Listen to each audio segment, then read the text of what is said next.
Hey everyone, Pat here with Supreme Screen Service. Today I want to go over the details on how to read an embroidery run sheet. You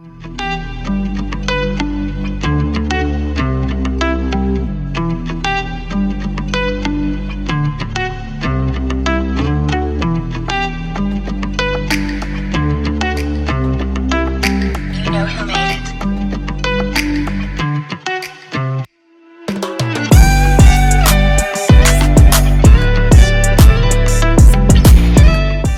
All right, welcome back everyone. So today the subject is how to basically read what this is. So for every order that you get digitized, granted, we don't digitize here at Supreme Screen Service.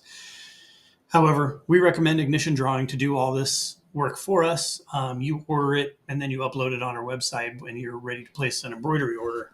Many of you already know that. And today I want to go over some of the details as to how this sheet works so that you understand what it's all about and what you're looking at in a very basic sense. Up here at the top, Wilcom. This is the program that was used by your digitizer to build this worksheet. And you know what? Let me start even simpler than that. What is a run sheet mean in general? All right. Basically, this is a map or instructions for a machine operator to understand what color goes first, second, third, and so on in the embroidery process. So when the embroidery operator sees this sheet, he knows he's got to put white in first on this design, blue second, tan third, etc. So he has to program these 11 needles in a sequence so that the design comes out as desired in the finished product. Any mistake in this color sequence and the final product will not look as it should on the run sheet. So that's the basic gist of what a run sheet is. To break it down a little bit more, I'll start back up here. And as I said, this is the program that your digitizer used. Wilcom is the most common. And with that being said, I know we get a lot of spam calls in the print industry for digitizing and such. And you would think if that many people are doing it, it must be pretty easy. I've said this several times throughout my videos. I've been in this business for 27 years. Embroidery digitizing is not easy. Not like any other type of graphic design, in my opinion. In the digitizing process, you're basically telling the machine how to sew, the direction of the threads, when to cut the thread, when to change it out for another thread. You got to understand that some materials shrink, expand. So embroidery digitizing is quite complicated compared to most graphic design functions. All right, so could you do this on your own? Yes. Do I recommend it? Absolutely not. Hire a professional. Like I said, we recommend ignitiondrawing.com. I don't get any like kickback from them or anything financially, but what I do get is really good files.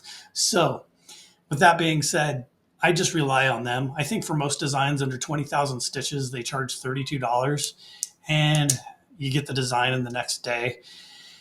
They're very efficient. They're good at what they do, especially with intricate designs such as this. You can see all these small details. So take it from me.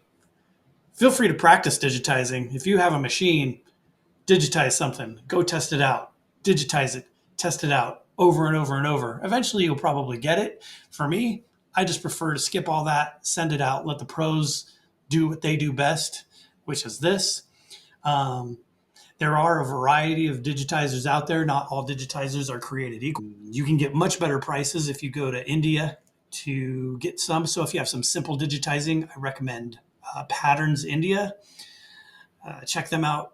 So if you just got a simple name, it's a one color, doesn't have exact registration, and you just need to get some basic embroidery out. I think they're $1.75 per 1,000 stitches. Don't quote me on that. I don't recall what it is. And I just know if it's simple and sweet, get it through them. If it's more complicated like this, go to a true pro. Not trying to hate on Patterns, but you get what you pay for. And I've experienced the gamut of digitizers, which is why I recommend Ignition. All right, so moving on here. This is Z right here is the size. So this is telling you that what you see here is the true size. Sometimes you'll see this at 0.50, and what that means is that your preview here is half the size as it should be. So your Z is just basically telling you if this design is to scale or not. Next, this is the file name. This is what the digitizer called it. So as you can see, this is for caps. This is very important. So if you were to put this on polos, I don't recommend it. This design was made for caps. Would it work on a polo? Yes, but it has more stitches than needed because in order to embroider a cap, you need a different foundation underneath all of the stitching, and it also usually needs to start in a different position.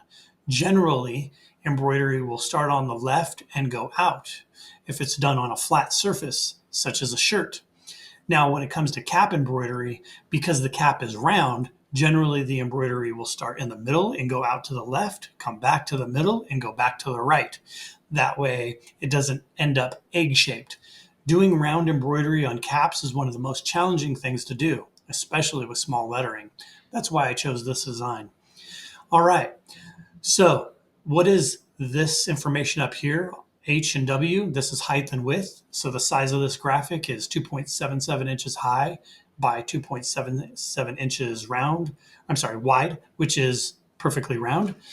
All digitizing has this, so you can tell what the size is. All right, the next thing is a stitch count. This is very important because here at Supreme Screen Service, this is what we charge your embroidery job from. So this job is 17,330 stitches. You can simply go onto our website, choose that many stitches. We have ranges. So 5,000 to 7,500 stitches is a price, 7,501 to 10,000 is a price. So we have ranges. And you basically choose your stitch. Then you input your quantity because we have quantity discounts. And from there, you'll get your price on what your embroidery job is going to cost. All right, so that's your stitch count, pretty much straightforward. Number of colors, 5. Well, you might say, well, why is there 11 different colors down here?